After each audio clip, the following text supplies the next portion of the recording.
Guys, ఈరోజు మనం egg dosa అనేది ఎలా ప్రిపేర్ చేసుకోవాలో చూద్దాం. ఫస్ట్ మీకు కావాల్సినన్ని ఆనియన్స్ వేసుకోవాలి. ఇక్కడ నేను 2 దోశలు ప్రిపేర్ చేసుకుంటున్నాను కాబట్టి నాకు ఎంత కావాలో అన్ని ఆనియన్స్ వేసుకుంటున్నాను. ఒకవేళ మీరు ఒకటే దోశ ప్రిపేర్ చేసుకుంటుంటే మీరు దీంట్లో సగం వేసుకోవచ్చు, లేకపోతే ఇంతనే వేసుకున్నా కానీ ఏం ప్రాబ్లం ఉండదు. దీని తర్వాత ఉప్పు వేసుకోవాలి.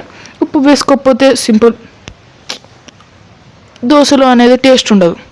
ఒకవేళ టేస్ట్ లేకపోతే మనకు తినబుద్ధి కాదు. ఒకవేళ మీరు ఉప్పు వేసుకోకుండా ఏంటి ఇంత చెండాలంగా ఉంది అలా అనకండి. ఇప్పుడు నేను 2 సార్లు ఉప్పు వేసుకున్నాను. ఒకవేళ మీరు ఒకటే దోశ వేసుకుంటే దీంట్లో సగమే వేసుకోండి, సింపుల్. ఇప్పుడు నేను 2 స్పూన్లు కారం వేసుకుంటున్నాను.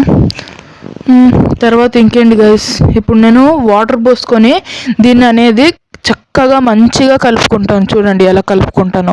ఇప్పుడు మీరు కలుపుకునేటప్పుడు కలుపు అంటుంటే మీకు అలసట అనేది తెలియదు. నేను ఎలా అంటానో అలా అనుకోండి. కలుపు కలుపు కలుపు కలుపు కలుపు అని అనాలి. ఇప్పుడు నేను కలిపే వరకు నేను ఈరోజు మా ఎగ్జామ్లో ఏం జరిగిందో చెప్పబోతున్నాను. కెమిస్ట్రీ సార్ అనేది మాకు సార్ వస్తారు, సింపుల్.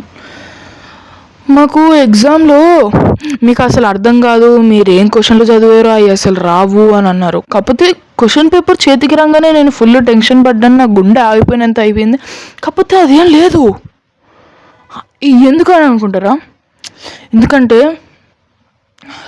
ఎగ్జామ్ పేపర్ అనేది అంత ఈజీ ఉంది గైస్. ఇప్పుడు నేను ఒక క్వశ్చన్ అడుగుతాను.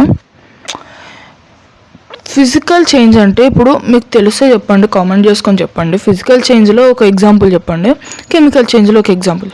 అసలు ఆ క్వశ్చన్ అనేది రాదు, ఫుల్ కష్టం ఉంటుంది. అసలు ఐఐటీలో ఏమొచ్చిందో అయ్యొచ్చింది, అసలు ఎస్ఎస్సిలో ఏముంటుందో అది ఉండదు అసలు అని అన్నారు. అసలు అది ఏం లేదు గైస్.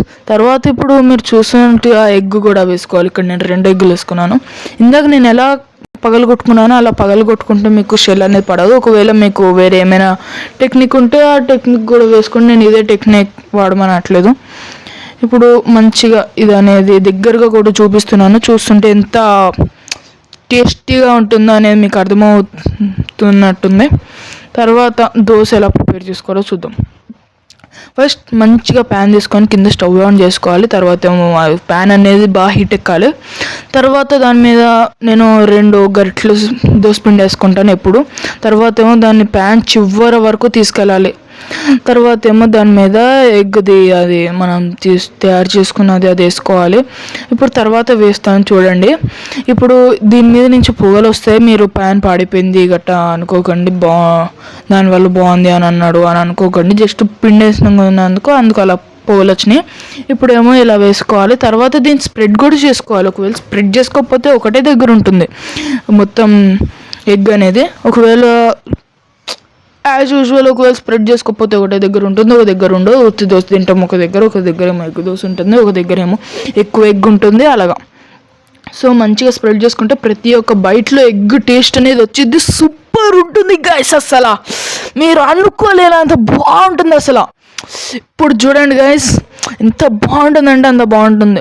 ఇంకేంటి గైస్, మా తెలుగు ఎగ్జామ్ కూడా ఈరోజే మర్చిపోయాను. ఫస్ట్ తెలుగు ఎగ్జామ్, తర్వాత కెమిస్ట్రీ ఎగ్జామ్. కెమిస్ట్రీ ఎగ్జామ్లో అయితే మాకు 30 మార్క్స్ ఎగ్జామ్ అనమాట. కెమిస్ట్రీలో 30/30 వస్తాయన్న కాన్ఫిడెన్స్ ఉంది గైస్ నాలో. అంత ఈజీ ఉంది గైస్, ఫుల్ ఈజీ. నా జీవితంలో రాసిన పర్ఫెక్ట్ ఎగ్జామ్ అంటే ఇదే గైస్. ఏ ఎగ్జామ్ పర్ఫెక్ట్గా రాసానోది రాయలేదు నాకు తెలియదు, కానీ ఈ ఎగ్జామ్ పర్ఫెక్ట్గా రాశాను. ఇప్పుడు మీరు ఒకవేళ మీ దగ్గర పల్లి చట్నీ ఉంటే అది వేసుకోవచ్చు, అదైతే ఇంకా బాగుంటుంది. లేకపోతే ఇది ఉత్తిగా తినేసినా కానీ సూపర్ ఉంటుంది. ఇప్పుడు మీరు కూడా ఎగ్ దోశ అనేది నేను ఎలా ప్రిపేర్ చేసుకొని తినండి. బాగుంటే కమెంట్ చేయండి. మళ్ళీ మీరు ఎలా ఎగ్ దోశ ప్రిపేర్ చేసుకుంటారో కూడా కమెంట్ చేయండి. Okay, bye guys, see you again with another food content.